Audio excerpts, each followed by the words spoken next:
Hi, I'm Iris from Iris Impressions Art and welcome back to my channel. Today I am bringing you another fun video in which I am I'm unboxing this Upcrate box. It is box number 30. I'm very excited about this. I'm curious about what's in here. Although full disclosure, I actually know what's in here, but maybe you don't, and it's going to be very exciting. Whilst I've got you here, please remember to subscribe, like this video, and leave a comment. This video is going to be me unboxing this, showing you everything that's inside here, and then creating some fun art with the art supplies, which will hopefully inspire you to do your own thing with art supplies that you've got. If you are interested, obviously, in the Upcrate box, you can buy past boxes from Upcrate in their shop, and you can subscribe to their monthly art supply box on their website. I've got a link in the description below, and if you click that link and use my discount code, you will get some money off, which, you know, is nice, because who doesn't like money off? Yeah, let's get into it. Oh, I just realized that my nail here matches the box. How pleasant. Nice. Let's open this. This is always the exciting bit. You are getting closer. Oh wow, brushes. Oh my god, I always need more good brushes, and these seem, what is that writing? Japanese? Interesting. Actually, a friend of mine just gave me a brush like this, and I haven't actually had a chance to try it yet, so this will be nice. They seem like brushes that would go well for, like, what do you call it? Watercolors, like softish brushes. Oh, let's have a, before I get into that, let's just open this and have a feel of them. Oh yeah. Okay, so they're like, feels like synthetic, nice and soft. Some nice round brushes. I'll need to wet these before I can do anything with them.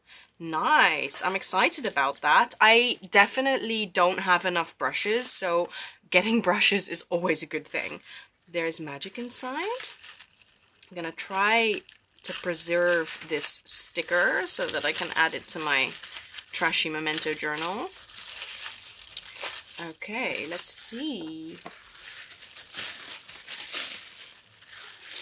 Ooh, gotta love me some tubes of paint. Okay, this looks interesting. What's that? A pipette, maybe? Ooh, a little sponge, like a natural one, I think. A pen. Okay, let's have a, let me transfer this to my desk, and then let's have a quick look through everything, and we'll also look at the accompanying booklet, because it will explain all of the different supplies that are here, and hopefully my camera will not blind you because of the contrast. Okay, the like kind of creepy Alice in Wonderland vibes of this are really big. Look at these stickers. I love these stickers. Awesome. And then here is some paper that comes with it. Love the art by the artist that is featured in this box called, okay, I'm not going to try and pronounce that. You can you can go to and then these letters and check out their work. Right, let's have a quick look. There's a poster included as well, and this looks really cool. So what I'm right off the bat, what I'm noticing is, so this is acrylic gouache, which is very exciting. I haven't done a lot of work yet with acrylic gouache, and I have been wanting to, so that is perfect. Second of all, having a bigger tube of white, I kind of feel like that shows me that the people who put these crates together really are artists themselves and know what, you know, what is the reality of making art. You need more white than you need colors. This seems like really good value, because I don't think these are cheap. So getting these into a box like this with those 3 brushes and then like a couple of peripherals as well, I feel like that's super good value. I mean, you can look up yourself how much these cost individually, but I'm sure that it's pretty good. Okay, so let's have a look at what we actually have included. Wow, this is a really nice booklet. It's very, what do you call it? Thick. Okay, nylon brushes, especially to be used with the Turner Acryl Gouache. High quality acrylic gouache from Turner, in jet black, white, permanent scarlet, permanent lemon, opera red, and sky blue. So basically all the primary colors that you need to mix any other color in the world. So that's pretty cool. And let's see. Oh, it tells you the properties of the paint, which is very handy. I like that. Then we've got a gel ink pen fine liner. Sure, I probably won't use that very much. Maybe in my other work, but not in my mixed media work. Okay, so they advertised that a bit. Then we've got a Pentel. Oh, it's a pencil. Interesting. Okay, cool. Mechanical pencil. Nice.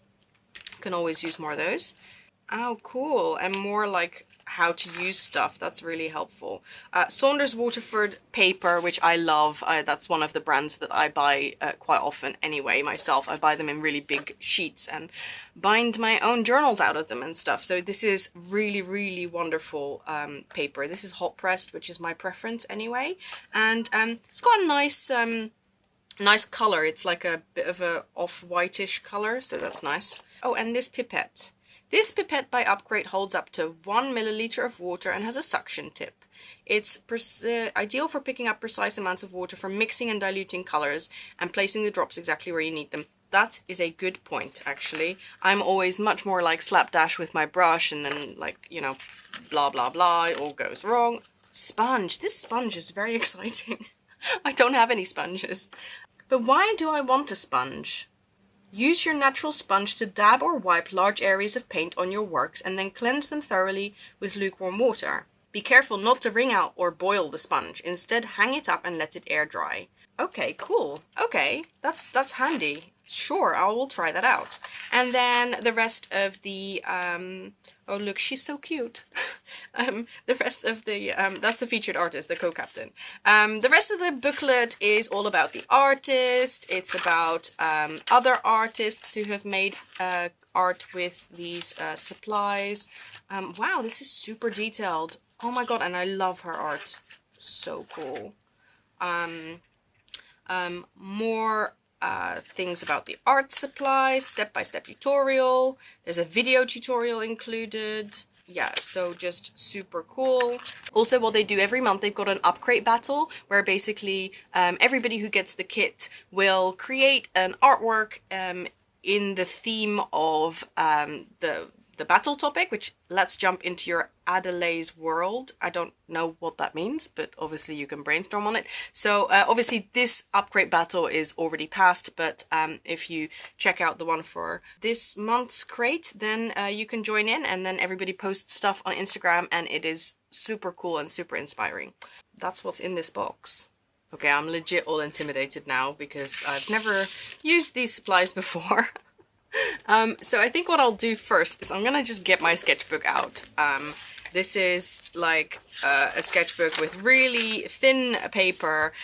It isn't, you know, it isn't anything, but it makes me feel really comfortable to just try things out. So I'm gonna just have a little try out of all of these different colors and just see how I feel. So obviously acrylic gouache is another way of basically saying matte acrylics.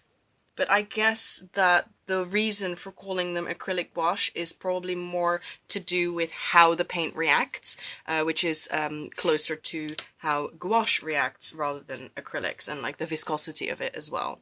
But what I do find is that this, like real actual gouache, you need to mix with some water to get a certain consistency, whereas this is already much more fluid when it comes out of the tube than actual gouache is.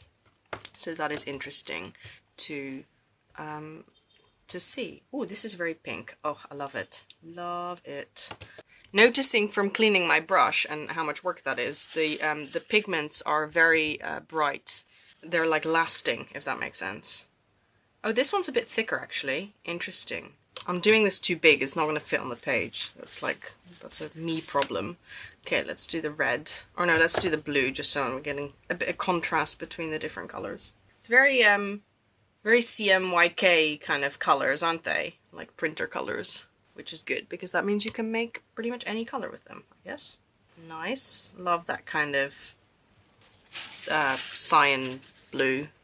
Is that what it's called? What is it? It is sky blue. Okie dokie. So I think this is really suited to like illustratory work where you are kind of controlling the amount of paint that you use, because obviously these are quite small tubes. So if you go at it in a very kind of thick application mixed media way, you will be like, I think that would be quite an expensive hobby. So I think especially like with these being like gouache, it's really about using them sparingly, I guess, and in a quite a controlled way. So we'll see how that is going to fit in with the type of work that I usually do, because obviously, as you may know, or maybe you don't know, in which case I'll tell you, I am not an illustrator. I paint, and I kind of just throw paint around and do stuff very intuitively. So we'll see how that works. So we've done that white, and now the final one is the black. It says specifically to keep your brushes wet, because obviously, unlike regular gouache, this is acrylic gouache, so once it dries, it is permanent. Look, you can get very nice texture when you've got like a kind of a dry brushing effect. So I'm noticing a couple of things. Whoops. One of them is that obviously these colors are really nice and matte, which is very nice. And then also what I'm excited about is this black. It's super velvety when it's dry. It literally looks like velvet. That's quite exciting. I've never seen a paint do that. So that is cool. Nice discovery. I'm just having a go at writing with this fine liner, and oh my god, it is so fine. It's much finer than I thought it was going to be. That's exciting. I cannot talk and do this at the same time, obviously. That's supposed to be an R. So I'm just having another look at this artwork that was included, and you can really tell that if you know that these are the colors that are included in the crate and this is the artwork that the artist made of this, you can tell that they are very, very skilled at color mixing, because they've got lots of different interesting colors. This kind of like very faded rose pink. They've got a purplish hue here, which is kind of like gray purple. And they've got different hues and shades of gray. They've got this kind of bluish gray or black, and then they've got some browns and some greens. So, you know, that's a master of color mixing at work. I definitely don't have this skill. It's really the decision about whether I want to be using these colors straight out of the tube or whether I want to be mixing them. Because I have an intuitive process, it doesn't really work for me to mix things with a goal in mind. It's not like, oh, I want to mix this particular color so that I can make a rose that kind of looks like that. It's more like what colors speak to me, and then I will work with those colors. So if I'm going to mix colors, I will pre-mix them and then just end up using them, rather than kind of pre-decide what it is that I'm mixing the colors for. So I hope that makes sense. So I think I'm gonna just like have a little go at doing a few mixes of colors. I will use my very fun little pipette and my dirty paint water over there, because, you know, I can't be bothered to clean it, and we'll see how we go.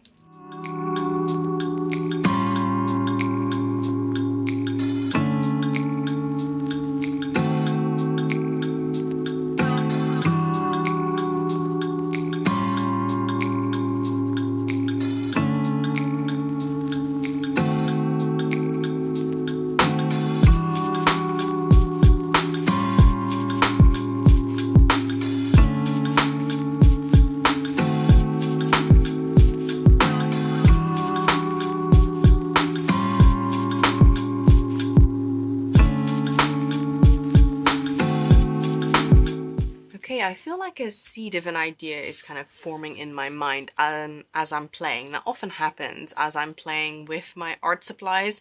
An idea will form, or just kind of like these thoughts of like, oh, think I kind of want to do this, and then I just act on it. But because obviously I'm recording, I am trying to put it into language for you. So I am inspired by this artwork on the front of the booklet. I love these big eyes, so that's something that I'm inspired by. Also, I think that I'm getting the idea that I will pre-mix some colors, like maybe like a kind of a skin tony color and maybe like a neutral version of that same color. But then other than that, I really want to use these colors straight out of the tube, maybe even this one as well, because that is a way that I really like working, because that feels very intuitive to me. Sometimes mixing colors, although it really puts me in a creative mood, it doesn't feel super intuitive to me, because you are kind of like, there's too many steps involved, if that makes sense, and it's not immediate enough. I'm going to kind of combine the two to see where I end up. But first of all, I'm going to just sketch something. I'm going to go straight in with my pen. I mean, I love this mechanical pencil, but I don't sketch things in pencil because it really activates a perfectionism part of me, and I really specifically don't want to do that. I want to embrace imperfection and just go straight in with a pen and just say that whatever happens, happens. So I am going to go in with these big eyes, but then apart from that, I'm going to do my own thing. So that's kind of what I did from being inspired by that. And then other than that, I'm gonna start doing my own kind of iris impressions. Can't draw and talk at the same time.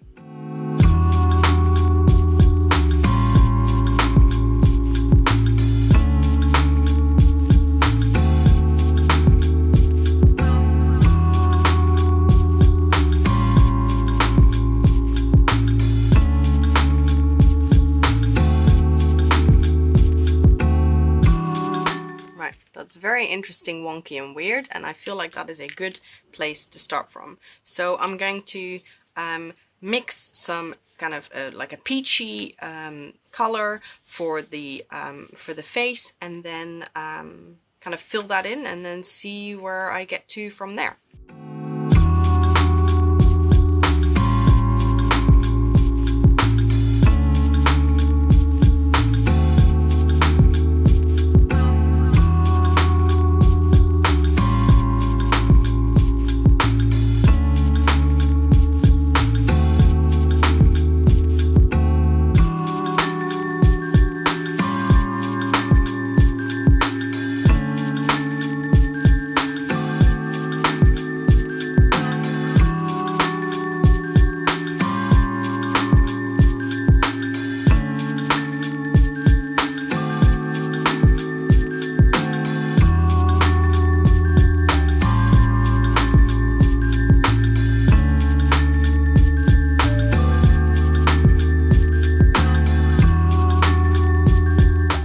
Okay, I have to say, this is super interesting. This is definitely much more like working with gouache than it is working with acrylic paint.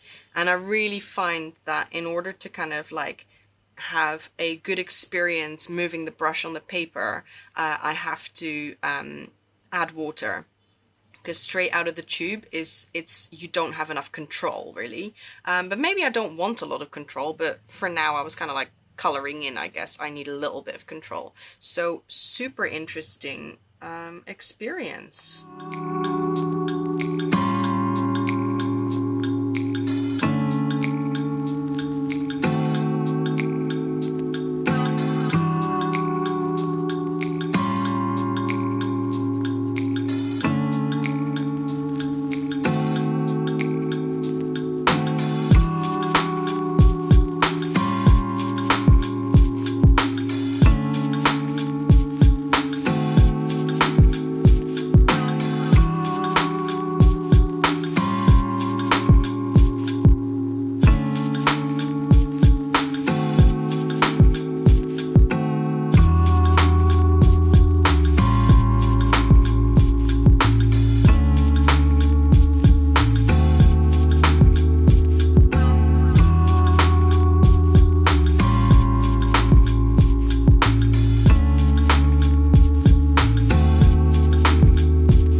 this has been interesting. I always feel like when I use a new supply to me, I feel like a beginner. That's uncomfortable, and also it's super good because it kind of keeps you on your toes and it keeps you in that kind of curious mind space where you're not super settled into your comfort zone, but you actually have to butt up against your comfort zone. So yeah, really interesting experience. For myself, as I'm working, I'm kind of like making kind of mental notes to myself, and what I really realize is that I like using gouache like this, just straight out of the tube, like this, put it onto my brush, and that's it. So for me it would work to get these in specific colors that I like using, because color mixing, oh, I love color mixing, like it's so relaxing, but it doesn't really make a part of my process, if that makes sense. So because it stops me from being into the artwork, because I'm taking myself outside of the artwork in order to then mix the paint. It's interesting. I don't know, I haven't haven't quite figured it out yet. One of the things I really love, which is a very big surprise to me, is this velvety black. It is just so nice. It really just feels like fabric. I mean, as in, like, when you're looking at it, your brain thinks it's fabric. It's super cool. And I'm also really enjoying this very matte texture that the paint gets. What I don't like is the, I guess, like, for me, the application, it's not as smooth and creamy as acrylic paint, and thick. Like, it's harder to get, like, these textures and stuff. But I think I have to chalk that up to this just not quite being my medium, and also due to lack of experience. But how I can imagine this inside my own repertoire is probably by using it on top of acrylics, because I'm so comfortable with acrylics, but then I love kind of squeezing a little bit of paint out and then like putting it on top in a kind of with a square brush. Yeah, I really enjoy that. So obviously it's more of a challenge making a artwork with just supplies that are like limited and set and not chosen by myself. I'm going to look forward to bringing these into my kind of general practice and see if I want to add them to my little kind of go-to box of art supplies. I definitely have a feeling that this black is going to go in there because it is just so nice in terms of texture. Okay, I hope you have enjoyed this video of Upcrate number 30. I'd love to know if you created some art in response to this. Please share it with me. I'm on Instagram at iris.impressions.art. You can tag me in your stories or in your posts, and I'd love to see it. As I said at the start of the video, if you would like to try out Upcrate, I have got a discount code in the description below that you can use and get a little bit of money off if you want to try a art supply subscription box. All lots of fun getting art supplies in the mail every month, just to kind of try different things, see what you want to add to your repertoire, see what you like, see what you don't like as well, which I think is definitely important in kind of being artists and figuring out how to best express ourselves through the medium of paint and other art supplies. Alright, thank you very much for watching. Like, subscribe, comment, all those good things, and and share if you like this video and you think somebody might enjoy it. Share the link, that would be really cool. Alright, see you in the next video. Bye!